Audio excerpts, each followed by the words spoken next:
certainly we got a long way to go for all of that, but it's really about looking back on yesterday and the last 4.5 months and doing it with you at 215-592-9494. Richie Rich. Hey, Joe. Good morning. Dallas Goedert was the first tight end to score a rushing touchdown in postseason history yesterday. That's shocking to me. It shocked me, too, when I saw that. Unbelievable. That is not what I would have expected. All right, well, and there you go. Well, there's a positive, but there aren't many. Look, obviously, I'll just tell you right out of the gate, phone lines are open for you. We have one guest today. This is a day, and look, we've been through this before here at WIP and, across the Philadelphia landscape. Sort of your day, you know what I'm saying? It's together, our day together to lament, to criticize, to break down, to critique, and to discuss it all. So one guest, which will be Seth Joyner at 9 o'clock, and otherwise an open phone line for you at 215-592-9494 to get into it. Obviously, there's the emotional side of things, and then there's the analytical side, so to speak, meaning the analysis side. The emotional side hurts a lot. Now, they did win a Super Bowl last year, so I'm not going to, act like they're a bunch of bums. A lot of these guys gave us a lot of glory last year, but it's a wasted opportunity. My brother said to me after the game yesterday, and I thought it was well said, the defense was Super Bowl worthy. The offense was not playoff worthy. The only reason the offense played in the playoffs yesterday is because the defense carried them there.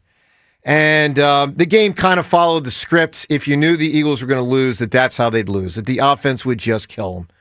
So we break it all down today at 215-592-9494. I'll tell you the one thing that hits me more than anything after the game, and I know I'm going to have a tug of war and a battle with people on the phone lines today, this week, this month, and maybe all off season. I'm just going to tell you right out of the gate, I put it so much more on the players than the coaches. And I hear so much commentary about the coaches, obviously, namely Sirianni and Patullo. And I just got to tell you, I see it so much more about many multi-million-dollar players that I think failed the Eagles a lot more than the coaches. But certainly many are going to disagree with me on that. That's fine. We'll get into it today at 215-592-9494. I mean, to my eye, on the season, the offensive line let them down, although I thought they played a little better yesterday. A.J. yesterday was a disaster. A.J. throughout the course of the season, in many ways, was a tremendous disappointment. I think Hurts let them down. I was shocked he didn't run more yesterday. Obviously, he didn't pass great.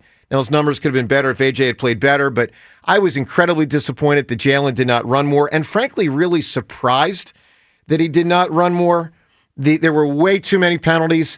There were way too many critical penalties. Like, there's one thing to have a lot of penalties. It's another thing to have almost everyone feel critical. Saquon obviously dropped the ball. The kicker missed a kick, which completely changed the whole strategy of the rest of the game.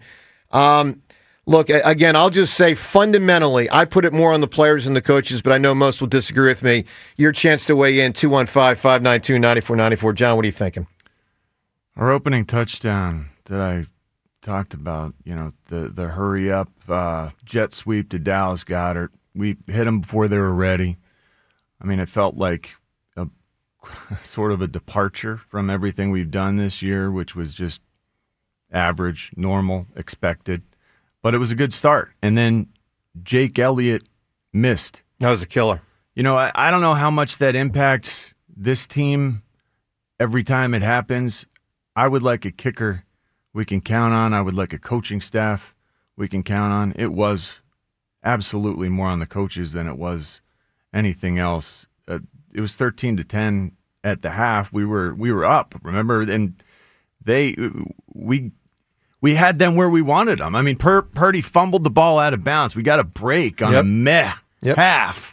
That the game ended on a runoff instead of a field goal attempt. The 49ers defense was a mess.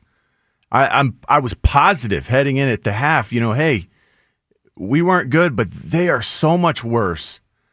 But we were so undisciplined. And our coach pales, coaches on the offensive side, pale in comparison to the coaches on that side. And Juwan Jennings and Demarcus Robinson they were more productive than A.J. Brown and Devontae Smith. On what planet does that make sense? Juwan Jennings and Demarcus Robinson were significantly more productive than A.J. Brown and Devontae Smith. And A.J. Brown just took off afterwards. Didn't even talk about it. Yeah, that was not cool. The 49ers coaching staff put Juwan Jennings and DeMarcus Robinson in great position to make plays. They manufactured openness. They called route combinations that worked to pry guys open against the coverages that they were seeing. Juwan Jennings threw a touchdown pass to Christian McCaffrey yesterday.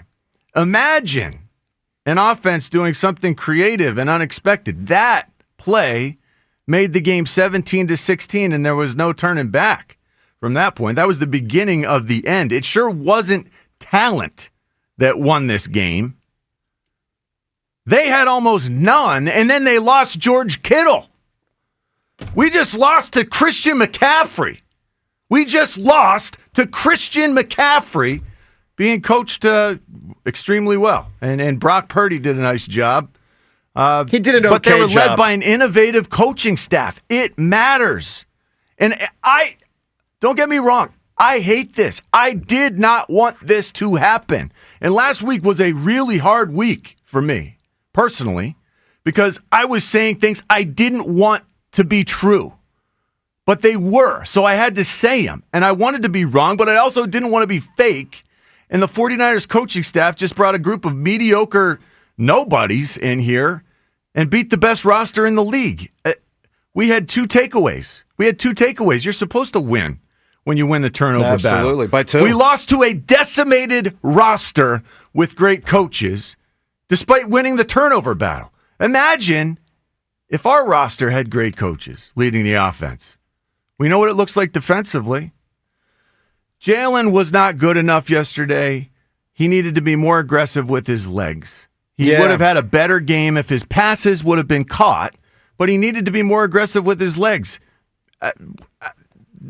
That's it. The team required We it. needed that. I know. So who's that on? Is that on Jalen or the staff who's calling the plays? I don't know the answer. I know that it's so much deeper than our quarterback, and I know that he needs proper guidance. Their team won with less. We lost with so much more talent on our side. Think about the last play of the game. It's 4th and 11. We got 43 seconds left. There's a timeout. They're looking at the coverage. Okay, we don't know for sure what we're going to get. When they went out there, they ran a two-jet all-go or a two-jet all-go special. I don't know exactly. But basically verticals, let's call it. Four guy going vertical. Four verticals. No one coming across. With the season on the line. It's 4th and 11. And your best play against quarters coverage is 4 verticals. Quarters coverage. They're covering two safeties, 2 cornerbacks they're all covering a quarter of the field. You're running go routes into each corner of the field. Like, what are you doing? That was your best play.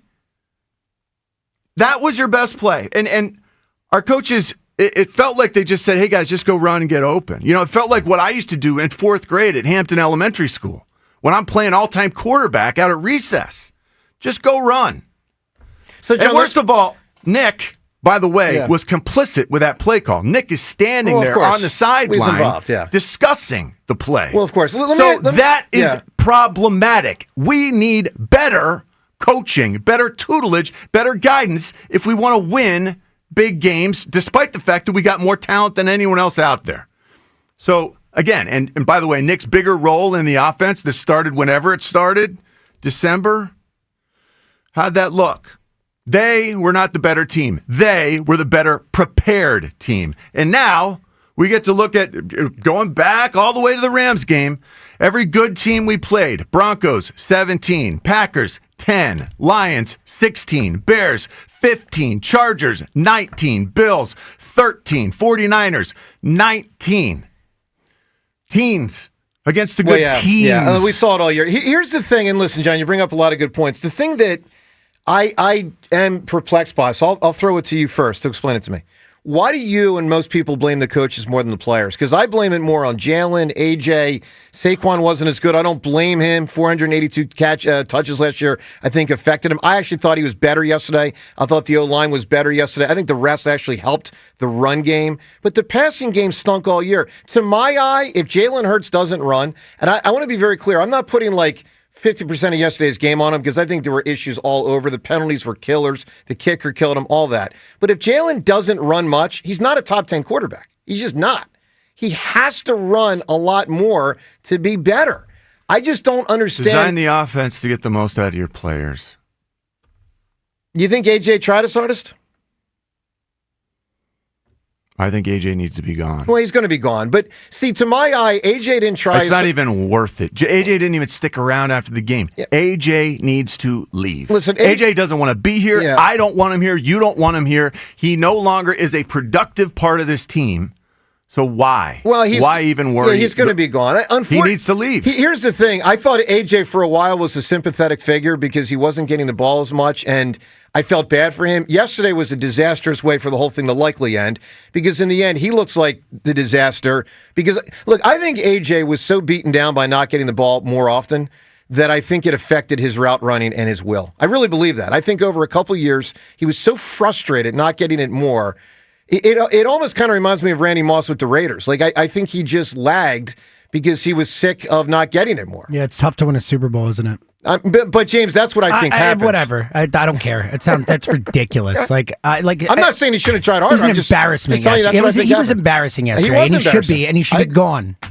James, talk to me. What do you got? I'm with John. I think there's blame to go around. I think the players, obviously, we just talked about AJ. I'm furious with him, but I thought the coaching was an abomination yesterday. John was 100% right. I thought they got their pants handed to them coaching wise, not just scheme too. You mentioned. I think the single biggest reason they lost. One thing I could take away, they win the penalties all season long, and that has to come. I mean, players too. You make the penalties, but that's coaching. We've given Nick so much credit the last few years when he's fixed that stuff throughout the season. Remember early on, he first started record penalties, fixed it. They've been so good at that.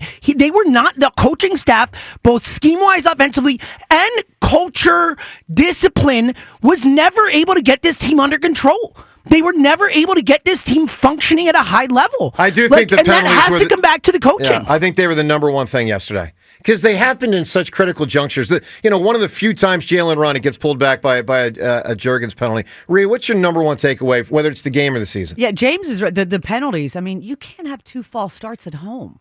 I mean, that just can't happen. To me, it's way more on the coaching because you look. This has been a problem all season where they play for one half. They have penalties. They don't perform. AJ's been a problem all year. It never got fixed. You got Big Dom who's got to separate him and Sirianni on the sidelines of a playoff game on national TV.